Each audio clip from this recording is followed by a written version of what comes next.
You're listening to Sox in the Basement, a production of the Broadcast Basement Limited, where every show is 30 minutes of good and comes from a basement bar on the south side of Chicago. Pull up a stool, pour a cold one, and join us right now for Sox in the Basement. Heard everywhere podcasts can be found, and always at soxinthebasement.com. Before we get into the show, I keep looking at this festival, this bourbon festival down in Louisville, and it's got like every band I ever wanted to see. Really? And they're all playing in the same place for like 4 days. And the tickets are expensive, and I have to go and get a hotel. And I'm looking at it wondering, like, do I want to go to this thing? Because none of my friends can get away and do this. Like, you can't get away for 4 days in September, can you? To go to Louisville and drink bourbon with me and watch bands play? Probably not. You have children, right? Yeah. Like your wife is going to let you do that, right? No, yeah, that's a tall ask in some ways. Yeah, nobody's going to let you go with me to go down to Louisville and drink for 4 days and watch bands. And so, like, I'm looking at it and I'm wondering to myself, it's like now a divorced, single, 47-year-old man who will be 48 at the time. My kids are older, and the littlest guy spends every other week with his mother while the other two ones live with me, but they're old enough to take care of themselves, and one of them will be in college. I can get away whenever I want to. Am I going to be that guy? Like, is that my new thing now? That I'm just like single dad with a backpack at a festival for 4 days? Like, I kind of want to do it. Am I crazy? No, I think you might be that guy. I think the question is it going to be cargo shorts and sandals? Is it going to be, I don't know. Are you going to be full on single dad mode, or are you going to clean yourself up if you do this and be swinging single, man in his prime? I mean, look, I'm going to be swinging single, or man. Or are you just going to be sloppy drunk and no, be giving a bunch of us a call like, hey, my wallet is completely gone, as are most of my clothes. I'm stuck in Louisville. These are questions, I guess, that need answers. Yeah, well, there may be only one way to find out, too, so. But because of my daughter, I've become a big Noah Khan fan. He's going to be there. Lumineers, I love the Lumineers. Yeah. Like, I want to go see them, right? Okay, Cage the Elephant's going to be there. I like them. The Goo Goo Dolls are going to be at this thing. All right. Nathaniel Ratecliffe and the Night Sweats. Oh, yeah. Like, this is what, like, I have a record player down here at the bar that gets played more than any other album, his albums. Like, that, I want to go see him live so bad. Third Eye Blind's going to be there. I could punch Stephen Jenkins in the face again. Oh, for all time's sake. It's been 25 years. Yeah. Maybe I could punch him again in the face. We got, who else is going to be there? Foreigner's going to be there. Like, the list is crazy. Like, Fish is going to be at this. It's 4 days. Well, Fish is actually going to play all 4 days, but only 2 songs. Jack White is going to be there. Like, there's so many people. The Spin Doctors are going to be there. Oh, wow. 10,000 Maniacs is going to be there. Wow. I assume that's without Natalie Merchant. Collective Soul is going to be there, Ed. Collective Soul. I'm a huge heavy. Collective Soul fan. So, like, I'm wondering, am I that guy who goes down there? And I don't want to take up any more of the show. This is stuff that we'll contemplate on Southside Pod, which has made its triumphant return to the Broadcast Basement On Demand Radio Network. The guys are coming over this weekend to join me down here at the 9-Foot Homemade Oak Bar, and we're going to have an awful lot of fun with that show. So if you were a fan of that show and you left it because it was gone in the summertime, it comes back. It's all video. It should be a blast. And speaking of video, we are going to flip the video as well on YouTube. Yes. Starting next episode. That's the plan. Because Ed, because of the heart attack, has not been able to sit down here at the bar. So we're using video to talk to each other. And I'm like, this makes no sense. We should be showing people. So we're going to start putting the video up on YouTube. So there'll still be the audio show on the feed, and the YouTube channel is going to go video. And if it works, we'll keep that as a permanent thing and maybe expand off of that. So those are two things that are going on. Meanwhile, the White Sox are in the middle of spring training. I would like to see them add another player. I kind of want to start off with this idea right off the bat. They have, at this point, the Chicago White Sox, a $62 million payroll, according to SpotTrack. And SpotTrack believes, after all the pre-arb things, which are these very small contracts, less than $1 million, that go to the pre-arbitration players that are on the team, they should settle at just under $75 million. Now, I remember when the offseason started, I said they should be at $100 million, no less than 90, and that's a massive cut to their payroll. They're looking at $75 million, being in the bottom 3. Maybe they get up to the bottom 5, but probably the bottom 3 of all of Major League Baseball. And you should have enough room at this point to go out and get a guy who can't find a seat as the music is ending and spring training is underway. Because there are free agents out there right now who couldn't find a chair, and they're not bad. And they may be somebody you can flip at the deadline. Don't tell me that you don't have room on your team for Anthony Rizzo to come back, and if he has a good first half, you wouldn't get good prospects for him. And you could afford him sitting at $75 million on your payroll. You could give him a deal. Don't tell me that you don't have the money at this point to go out and get an Alex Verdugo, who we've talked about before would play well in that ballpark, put up some nice numbers, and they finally solved the thing that was bothering him, which was his hands would break out in hives because of the material of the batting gloves. So you just have to change the material and get him out of New York. And you may see something there that translates into prospects at the deadline, and you have money you could still spend and still justify that in a rebuild year. This team needs to be more forward thinking. They have to look at it as how much money would we spend to get a top 100 prospect at the deadline? Because that's what it really is. Is it worth it to spend money to bring in a guy when you have plenty of space on your team, plenty of space on your roster? You really don't even know who your designated hitter is, right? And you can make room. If there's a prospect that's good enough, he's going to take a job. So don't give me this, you're blocking one of the young guys. That's bull. If a guy's good enough, he's going to get the job. That's how it should be. There should be competition. So don't tell me you can't add one more bat and spend 10 to up to 15 million and still come in under a $90 million payroll. And under a $90 million payroll still would put you probably in the bottom 5 to 7 teams in baseball. And you won't even pay for the entire thing, because when you flip this player at the deadline, you've spent, I don't know, half of that. Let's say you spend $8 million before you flip him. So it's going to cost you about $8 million or so. This is a reasonable bet. This is one of those ones that's not high risk. This is a reasonable bet. You bring in a professional baseball player that has a high enough ceiling that he can be flipped at the deadline if he has a good first half, and he's playing in a no pressure spot in a hitter friendly ballpark. And you go bring that player in and he's good. Would you give $8 million for a top 100 prospect right now because you're trying to rebuild? I think Chris Getz would. Can he get Jerry Reinsdorf to pay it? Well, and I'll even flip the switch on something like that too. In the case of like an Alex Verdugo, who's a guy that's under 30, okay, in theory should have a lot of baseball left in him, has a high pedigree. Would you consider giving him a prove-it deal and then sitting there saying that because this is a guy that if it works out and he likes it here and we like him, we're going to keep him on this roster over the next few years, because I don't care what you say about any rebuild, and I don't care what kind of a prospect head or hound you are. I don't care what you say about giving young guys opportunities. You never, ever, ever have enough young guys to fill out the full roster. You need free agents. You need some established ball players. You need to bring in some guys from the outside. You're never going to fully build from within. No team does. None. You cannot name me a single franchise that has filled their roster year after year with guys that are homegrown talent or guys that they have traded for or whatever. It just doesn't happen. So at some point, and I hate the philosophy, because if this is what Getz is doing, it's what Han and what Kenny promised us too. I hate the philosophy that you establish your core of guys that you've brought up either through trades or draft or whatever from the minor leagues, and then you go out and you fill in the free agents. No. What you do is you start bringing guys in as they become available that you think you can get within your budget, that you think you might want to be able to invest around and give an opportunity to. And if they're willing to take that chance on being a member of the Chicago White Sox during a rebuild, and like you said, Verdugo, there's no pressure on him. He can get back to playing baseball. He can get back to just, if it really is the batting gloves, it was bothering his hands, and that's a huge deal. If your hands don't feel right on a baseball bat, you're not going to be very good.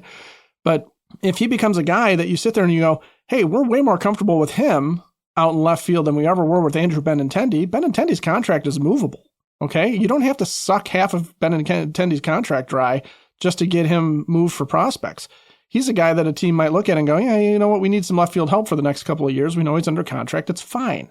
Okay. So I'm a little curious as to why the mindset remains with any team that's rebuilding, but with the White Sox in particular. Why is the mindset so far been, Well, we got to give the young guys an opportunity to prove it before we go out and fill in with some veterans. Because I agree with you. Like a guy like Anthony Rizzo's got value, okay? Rizzo has been long known as a guy that's really good for clubhouses, right? Exactly. Just like Hyatt Home Medical Equipment is known for keeping mom and dad, grandma and grandpa out of assisted living, switch to a new age of life with Hyatt. Make it so they can get around on their own and live independently with stair lifts, ramps, grab bars, lift chairs, and even bathroom remodeling. They work with insurance, have 0% financing for qualified individuals. And if you're unhappy with your CPAP machine vendor, switch now, get supplies directly mailed to you. They also have the latest and greatest in continuous glucose monitors. Hyatt Home Medical Equipment has everything you need. Learn all about them at hhme.com. But Ed, why not have a fully tradable outfield? Think about this. Why not? If Benintendi reverts back to form and you want to clear that money because you know your owner have wants Benintendi DH because he's a terrible fielder. Well, he's going to DH. Like if you actually look at what Will Venable said this week, they intend to have him in the middle of the order and playing every day, and it doesn't necessarily have to be in the outfield, which means, to me, was telegraphing he sucks in the outfield. We're not going to fully take him out of there because it's not like we're trying to win a pennant, and we don't want to crush his spirit or anything like that. Like there's no reason to have a fight with the player over it. But we're explaining to him that we have a plan in which we're going to get you in the lineup all the time and you're going to be a focal point. But to keep you fresh, you're going to DH sometimes. You're going to play the field. That's how that sounded to me. But think about this. You have a Benintendi who, if he rebounds, is a trade chip. You have a Luis Robert Jr., who I guess sat down with his agent, Scott Boras, and asked, why do they want to trade me? And Scott Boras said, we want them to trade you. In fact, we want them to not even pick up the option. We want you to have a good year. We want them to screw it up. Like you have Luis Robert Jr. under contract and the ability to keep him for the next 2 years. He shouldn't worry about anything like he is this week and should just go out and be healthy and play well. And then the White Sox will end up dealing him because they will say, now we're getting the value that we want for you. Or if he plays to a level where they're like, we want to keep him for one more year at $20 million, they have the option to do that. But he doesn't really have any options. Like that's a Boras smoke and mirror thing. Oh, look at the options my guy has. No, he's got no options. Go play baseball well, you'll get paid. Go play baseball well, you might get moved. But he's movable. Benintendi's movable. Tauchman might be movable. Tauchman is probably movable. Imagine if you got a Rizzo or a Verdugo also in the mix. Not all of them will have great seasons. But at the trade deadline, you will move one or two of them before the trade deadline.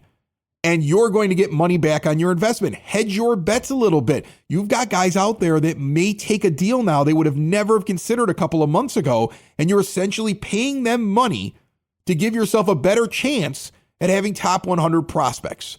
At the deadline, when you go out, you go and you make your deal. To me, it's a no-brainer. You have the room. I don't think it's going to break the bank. You still have a massive salary reduction, and you're going to move some of these guys before the season's over. They won't end up spending at this point $75 million because some of this salary is going to get moved off the team before they have to pay those salaries throughout the entire course of the year. I bet you they come in at something like $60 million.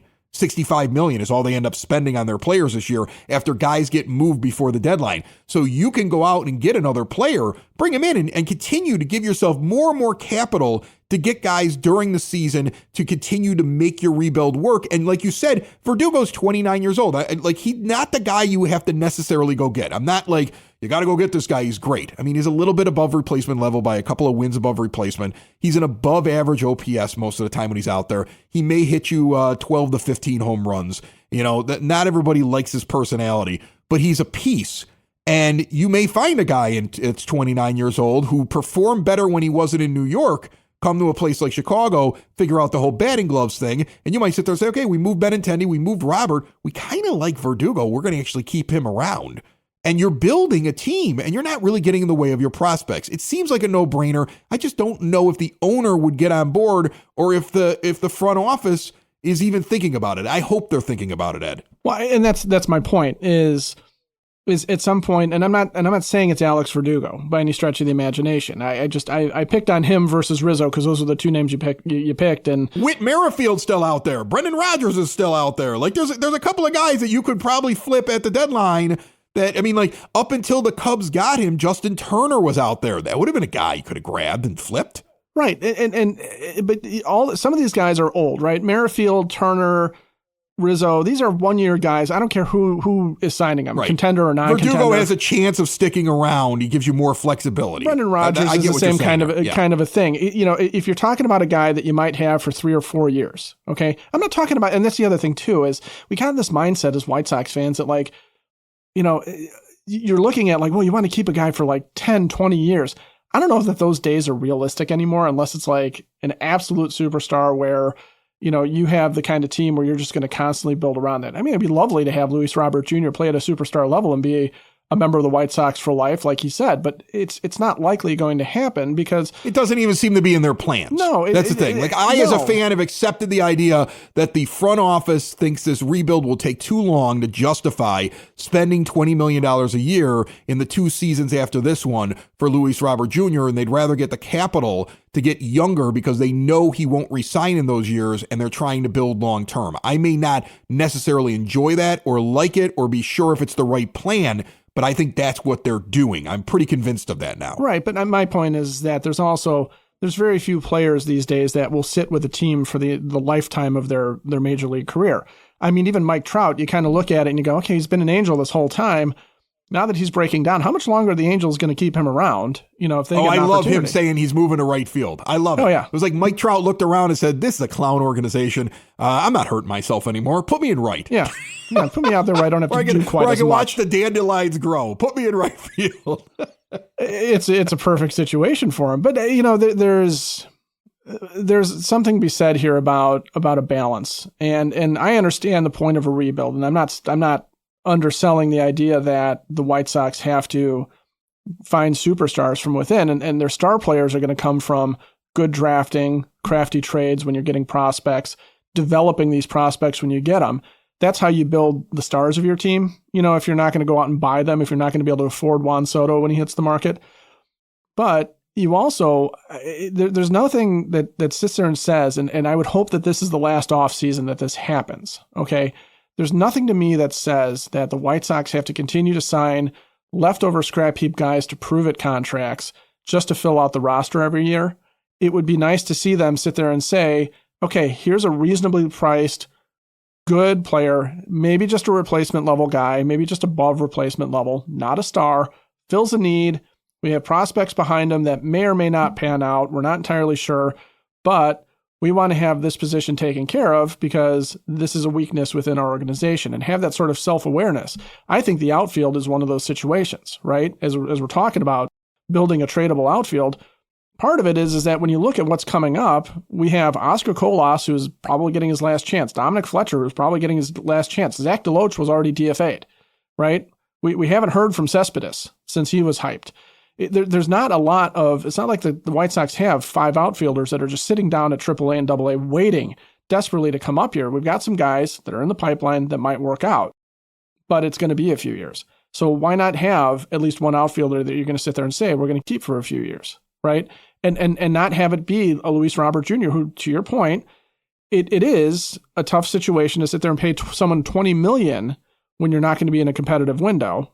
And the GM doesn't believe that he can stay healthy. And that's part of it, that's being too. telegraphed here. Chris Getz watched this long enough. I think that internally there's a belief that, he's not durable enough. And if we could just get him to come out red hot, somebody will give us something for him. And when we get the right deal, we're going to move on from him. And all this other stuff is just a weird distraction. People are asking him like, oh, are you worried about being traded? Who cares? Who cares if he's worried? I'm sorry. I'm sorry if I sound heartless.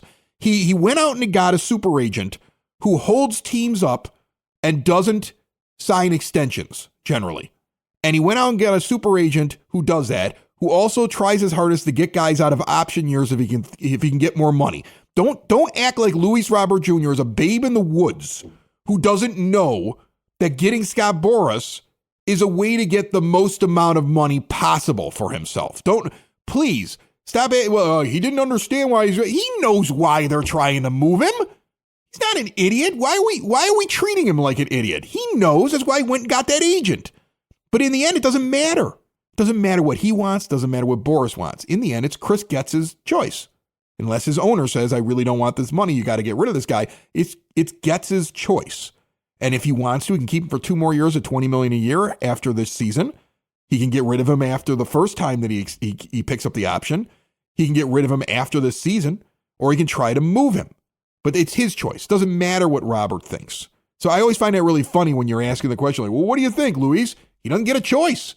He signed a deal. It just doesn't matter. He's in the deal. Right. And if he really wants to maximize his dollars long term, he'll go out and perform and not worry about it. If he goes out and performs, it shouldn't matter what jersey's on his back. He'll make the most amount of money. And don't tell me that playing for the White Sox is more important to Luis Robert Jr. than money when he switched agents and went to Scott Boras. Don't tell me that. You're delusional.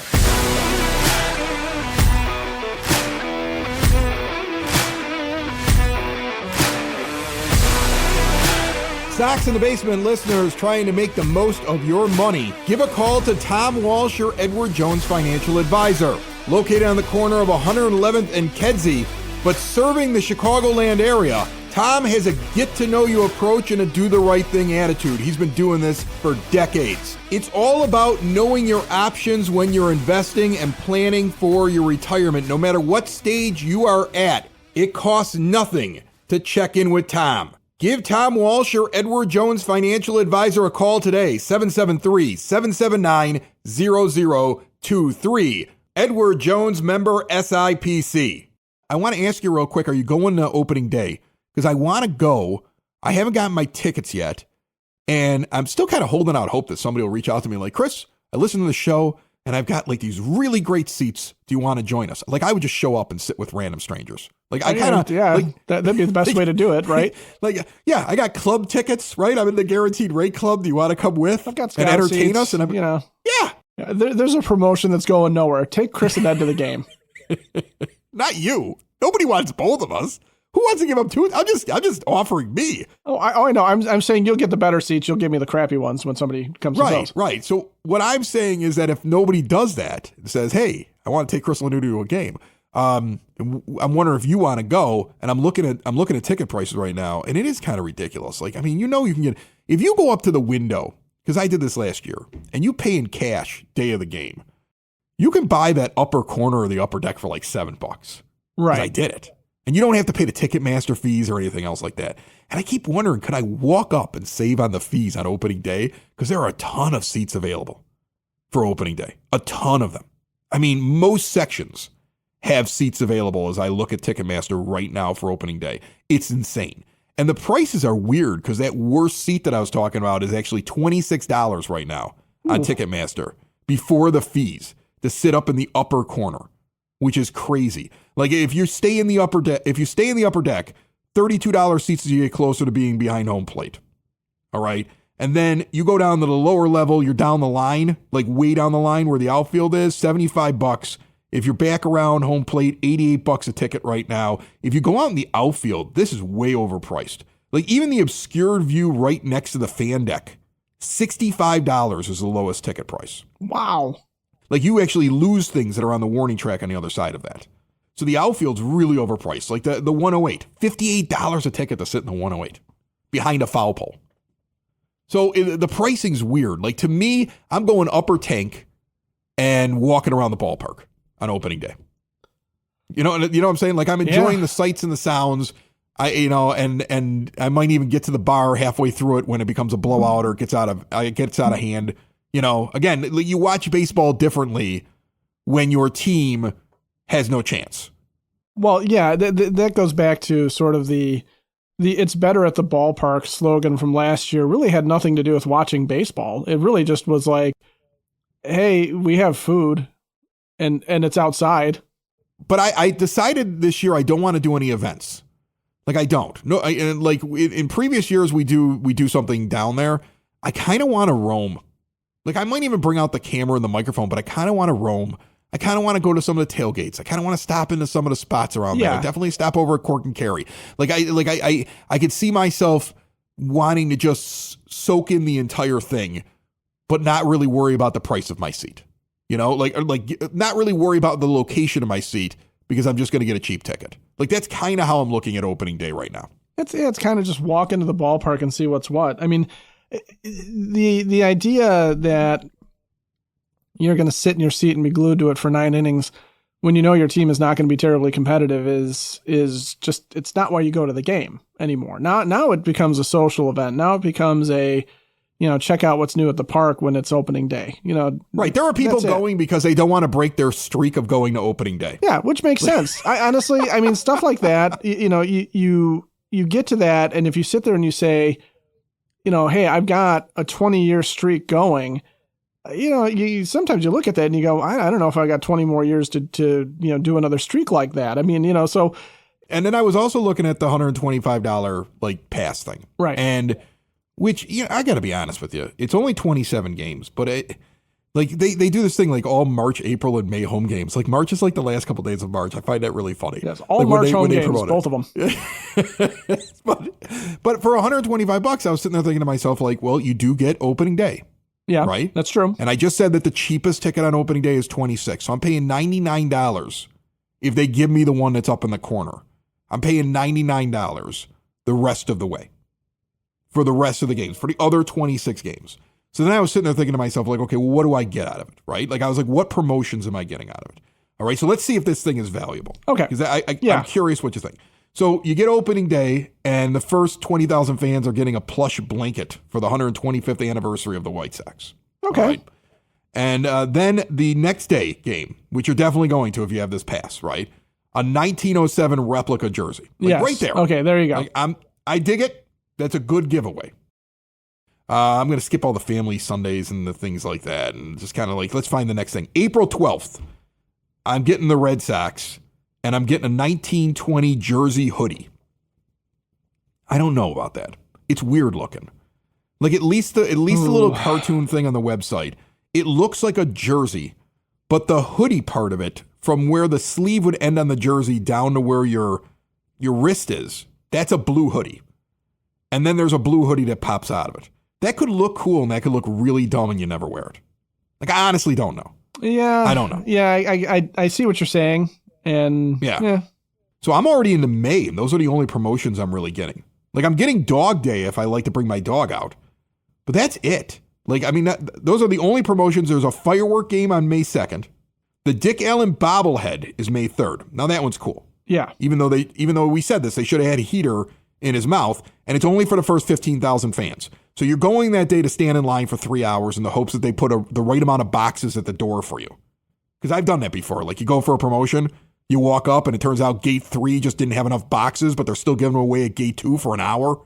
Yeah. Like, we've all seen that. Yeah, that we've all had that pleasure. You're rolling the dice. You're rolling the dice on that one, so you might get a Dick Allen bobblehead. You're going to get Star Wars Day on May the 4th. That's kind of fun. You're getting Harry Potter night later on. You got more fireworks on May 9th. That's my birthday. I get to go birthday game, Harry Potter night, DePaul night, post-game fireworks on May 9th, included in that. And then there's a varsity sweater 1940s logo on the 10th against the Marlins. That one's kind of nice looking based on the little drawing. It is kind of neat looking. Yeah. Like, it's very old-timey, right? Like, yeah, I could see myself talking old-timey the entire time. Hey, look at that. Benintendi's DHing today. Right, exactly. That's how you have to see that one. You should bring back Nancy and only do organ music. Absolutely, 100%. Like, you're missing the boat on that one. Nancy Faust should be back on May 10th. It's a Saturday, and she should be playing organ music while you're handing out the 1940 sweater. And if you're not doing that, you're really missing the boat, White Sox. We have a Illini night coming up on the 20th. I went to Illinois, so that's important to me. Yeah, that would be a good one. There's fireworks on the 23rd against the Rangers. There's a 1914 World Tour t-shirt that I do not think I would be excited about, but they're giving it away on the 24th. Then I get the Charles Comiskey bobblehead. I'm sorry, this is one of the dumbest promotions they're doing this year. Okay. You want me to be one of the first 7,500 fans. Think how cheap that is, too. It is perfect. Generally, a giveaway is 15,000, 20,000, but when they give out the Charles Comiskey bobblehead for another cheap owner that started this team, a guy who was ripping off his players so badly, they decided to throw the 1919 World Series because he wouldn't pay out their bonuses. Like, he forced the team that was a championship team to throw games so they could put food on the table because he was that cheap. And he treated them that badly. And then you're only giving out 7,500 of these things because you cheaped out on the amount of them. Well, that's in keeping with the situation, though, isn't it? I mean, it's poetic. Come on. It's poetic. on a Sunday afternoon where it's family Sunday and the place will probably have more people than they normally have because people bring their families on those days because the kids get to run the bases, right? And there's all these deals for kids. That's when you're giving that away. But that is part of it. And that is actually the last home game inside of that $125 last couple days of March, all of April, all of May promotion. So what do you think? Because I look at it and I say, there's going to be games there. I'm going to go out to the ballpark, but think of the money I'm going to spend when I go to the ballpark. Am I getting enough bang for my buck? And remember, even if they give me the worst ticket on opening day at $26, $99 is paying for the rest of those games. I found one or two promotions I liked, several of them that I probably won't get because a crowd's trying to get them. What do you think? I mean, if you think about it in terms of all you have to do to recoup the money is go to 4 games, and then you've at least more than recouped the ticket cost. You're right. Now the question is, can you get away with going through the ballpark and going through it cheaply and, not spending a ton of money just to go and get these things? I got to flask it. I got to have like one of those, like that's a problem, because otherwise I'm going to go, I'm going to drink, I'm going to eat. Like I got to be like one of those people that's got like extra pockets and I somehow make it through the machine. Well, it'll be good practice. How I have to be. It'll be good practice for your solo trips to, bourbon festival concerts to have, all the cargo shorts with the various flasks and stuff in the linings and all the hidden things. This could just be practice for the rest of your life. Let me tell you something right now. You're such an old white guy.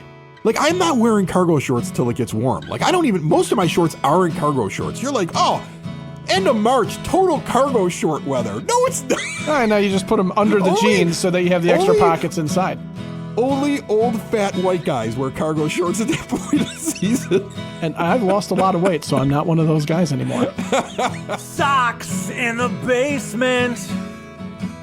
Socks in the basement.